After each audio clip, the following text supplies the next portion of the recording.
नमस्कार, TV9 पंजाब हरियाणा हिमाचल देख रहे हैं आप। मैं हूं आपके साथ सिमरन कौर। इवनिंग न्यूज़ लाइव में आपका स्वागत है। सब तो पहला गल करांगे पंजाब दे मुख मंत्री भगवंत मान ने कल कर्नाटक दे रोना ते हुबली विधान सभा सीटां उत्ते चोण प्रचार किया।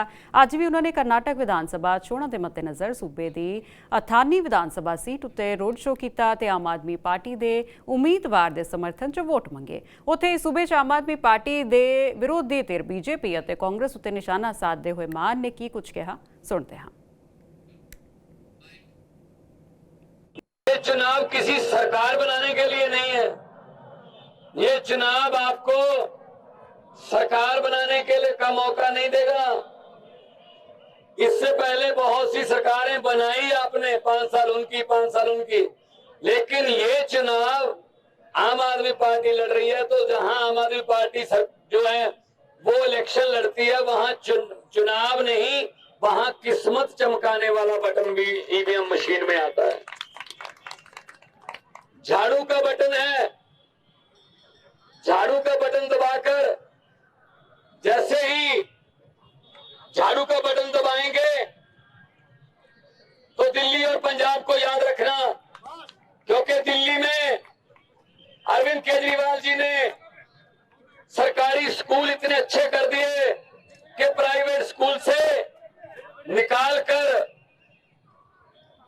माता पिता जो है अपने बच्चों को सरकारी में दाखिला दिलवा रहे हैं। इतने अच्छे बना दिए सरकारी स्कूल। इन्ना ही नहीं, पंजाब के मुख्यमंत्री भगवंत मान ने अपने विरोधी धिरां उत्ते हमला बोलते हुए कहा कि मोदी जी की पार्टी है भाजपा, उन्होंने 15-15 लाख खाते च पाउण दे नाम उत्ते वोट लए पर किसी के खाते च पैसे नहीं आए। उत्थे कांग्रेस नूं उन्होंने कहा कि वो तो बिकाऊ पार्टी। अगे उन्होंने कहा कि आम आदमी पार्टी सर्वे च नहीं सरकार चाहती है। जी की पार्टी है BJP। उन्होंने कहा था कि हमें वोट दे दो, हर आदमी के खाते में 15-15 लाख रुपए आ जाएगा। आगे आ गया? अरे शपथ भाई, आप तो कह रहे थे आ गया। हमारे भी नहीं आया पंजाब में, वो नहीं आएगा। 15 लाख की बात छोड़ो, जो घर में 2-4 हजार रुपए पड़े थे इमरजेंसी के लिए नोटबंदी करके, वो भी निकलवा के ले गए भाई साहब। ये जुमला पार्टी है और कांग्रेस बिकाऊ पार्टी है। वो तो सेल पे है, कांग्रेस तो सेल पे है। कांग्रेस को वोट दोगे, उनका एमएलए बनने के बाद बीजेपी के पास जाएगा, बताइए कितना रेट है मेरा रेट कितना लगाए हो, मैं अपने आप को बीजेपी में शामिल कर लूंगा। क्या फायदा हुआ ऐसी वोट देने का? फिर तो कांग्रेस को वोट देने का मतलब वोट को खराब करना, बीजेपी को वोट देने का मतलब झूठ को, जुमले को वोट देना। एक पार्टी आम आदमी पार्टी, चुनाव चिन्ह भी बहुत अच्छा है। ये महिलाएं आई हैं, बाएं बहनें, सुबह उठकर सबसे पहले क्या उठाती हैं? झाड़ू, सफाई करने के लिए। इस झाड़ू से हम इससे पहले सिर्फ मकान या दुकान साफ करते थे, अब इस झाड़ू से अरविंद केजरीवाल जी की गवाही में पूरा हिंदुस्तान साफ किया जाएगा। बात करते हैं हरियाणा की, जहां पर चरखी दादरी के गांव चंदेनी के रहने वाले प्रतिभावान छात्र अनुराग सांगवान ने NDA में ऑल इंडिया टॉप किया है। देश भर में चयनित 538 युवाओं में से अनुराग को पहला स्थान हासिल हुआ है। खास बात यह रही कि अनुराग ने पहले ही प्रयास में परीक्षा पास कर डाली। इस मौके पर हरियाणा के मुख्यमंत्री मनोहर लाल ने खुद अनुराग से फोन पर बात की और अनुराग और उनके पिता को इस ऐतिहासिक उपलब्धि पर बधाई दी। पाकिस्तान में गुरुद्वारा श्री पंजा साहिब में खालसा साजना दिवस पर आयोजित धार्मिक सभा में भाग लेने के बाद सिख श्रद्धालुओं का जत्था पाकिस्तान से लौट आया है। भक्तों को श्रोमणी गुरुद्वारा प्रबंधक कमेटी हरियाणा द्वारा प्रबंधन और दिल्ली सिख गुरुद्वारा प्रबंधक समिति के प्रायोजित किया और श्रद्धालुओं का जत्था 9 अप्रैल को पाकिस्तान के लिए रवाना हुआ था, जो अटारी वाघा सीमा के रास्ते भारत लौटा। भक्तों ने खुशी जाहिर की और कहा कि वो खुद को भाग्यशाली मानते हैं कि उन्हें पाकिस्तान में गुरुधामों के दर्शन करने का मौका मिला। बता दें कि उत्सव के लिए कुल 2500 सिख तीर्थ यात्री पाकिस्तान गए थे। हिमाचल के सोलन की बेटी एवरेस्ट विजेता पर्वतारोही बलजीत कौर के साथ नेपाल की अन्नपूर्णा चोटी से उतरते वक्त एक हादसा हो गया था। इसके बाद वो लापता हो गई थी।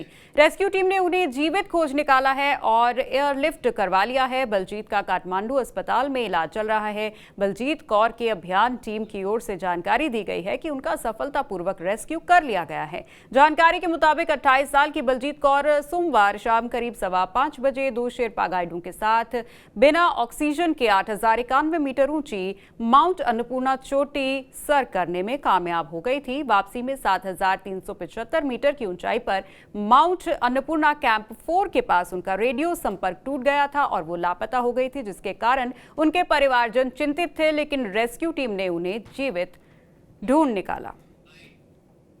नाम संतोष तनवार है। मैं ग्राम पंचायत सतरोल की जो आशा वर्कर हूँ। मुझे सुबह से ही लोगों के फ़ोन आ रहे थे। मुझे अभी कुछ पता भी नहीं था कि क्या हो रहा है क्या नहीं, लेकिन लोगों ने मुझे, जैसे कि ये मेरे फ्रेंड्स है, बहुत करीबी है मेरे, तो मुझे इनसे डायरेक्ट बात ना करके मेरे साथ लोगों ने बात की कि ऐसा ऐसा सुन रहे हैं हम। तो मैंने भी FB पे जाके देखा कि हाँ, उसमें तो कुछ ऐसी न्यूज़ आ रही है कि बलजीत को ऐसे मतलब गलत खबर आ रही थी। तो मैंने सोचा कि चलो मैं इनके पास जाती हूँ, लेकिन मैं यहाँ पे जब मैं पहुंची तो ये अपने में मगन थे। इन्होंने किशोरी जी का जो है भागवत लगाया हुआ था भजन। आपसे मिलने के लिए आप क्या कर रहे हैं? बोलो मैं तो कुछ नहीं, मैं घास लेके आई हूँ और मैं बैठी हूँ, लेकिन मेरी ये हिम्मत नहीं हो रही थी मैं बात करूँ तो कैसे करूँ। जम्मू कश्मीर के किश्तवाड़ जिले के अंजुले गांव में पूर्व सैनिक गुलाम हसन ने अपनी राइफल से फायरिंग की और अपनी पत्नी और बेटी को घायल कर दिया और खुद को भी घायल कर डाला। फिलहाल तीनों को जिला अस्पताल किश्तवाड़ रेफर किया गया है, जहां उनका इलाज चल रहा है। पुलिस मौके पर पहुंच गई है और जांच कर रही है। पुलिस ने गुलाम हसन की 12 बोर की राइफल जब्त की है। बताया जा रहा है कि गुलाम हसन ने 2 फायर किए थे। घर में परिवार से झगड़ा होने के बाद गुलाम हसन ने अपनी राइफल निकाली थी और फायर कर दिए थे। फिलहाल पुलिस मामले की जाँच कर रही है।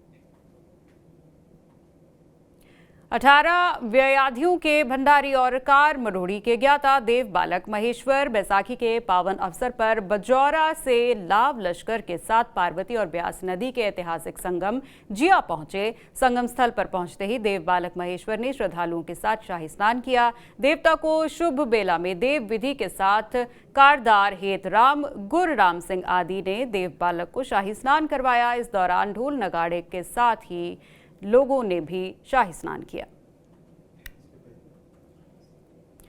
राघव चड्ढा कर्नाटक में प्रत्याशी सुरेश राठौड़ के लिए चुनाव के प्रचार करने पहुंचे। इस दौरान उन्होंने जमकर पारंपरिक ढोल बजाया, जिसका वीडियो जमकर वायरल हो रहा है। बता दें कि 10 मई को कर्नाटक में चुनाव होने हैं और 13 मई को नतीजे सामने आएंगे। ऐसे में आम आदमी पार्टी के कई बड़े नेता कर्नाटक में पार्टी प्रत्याशियों का प्रचार करने पहुंचे हैं। शिमला और कुल्लू में लगातार पानी बरस रहा है। वहीं रोहतांग में भारी बारिश के साथ साथ ओलावृष्टि हुई। इस बर्फबारी से तापमान में गिरावट आई है। रोहतांग में शुरू हुई बारिश तेज ओलावृष्टि में बदल गई। वहीं लाहौल और स्पीति, बिलासपुर, चंबा और कांगड़ा सहित राज्य के अन्य हिस्सों में भी ओलावृष्टि हुई है। इसके अलावा लाहौल स्पीति और किन्नौर के साथ ही चंबा के ऊंचाई वाले इलाकों में बारिश और बर्फबारी की संभावना है। राष्ट्रपति द्रौपदी मुर्मू के 4 दिन के शिमला दौरे के दौरान इस बारिश की वजह से खलल पड़ा और देर शाम बारिश की वजह से राजभवन में राष्ट्रपति द्रौपदी मुर्मू के कार्यक्रम को कैंसिल करना पड़ा। इसी बीच मौसम विभाग ने पहले ही हिमाचल प्रदेश राज्य के ऑरेंज अलर्ट के आदेश जारी किए हैं। तो इवनिंग न्यूज में फिलहाल इतना ही। इसी के साथ हमें दीजिए इजाजत और अपने राज्य की हर खबर पर नजर बनाए रखने के लिए सब्सक्राइब करें TV9 का डिजिटल नेटवर्क। नमस्कार।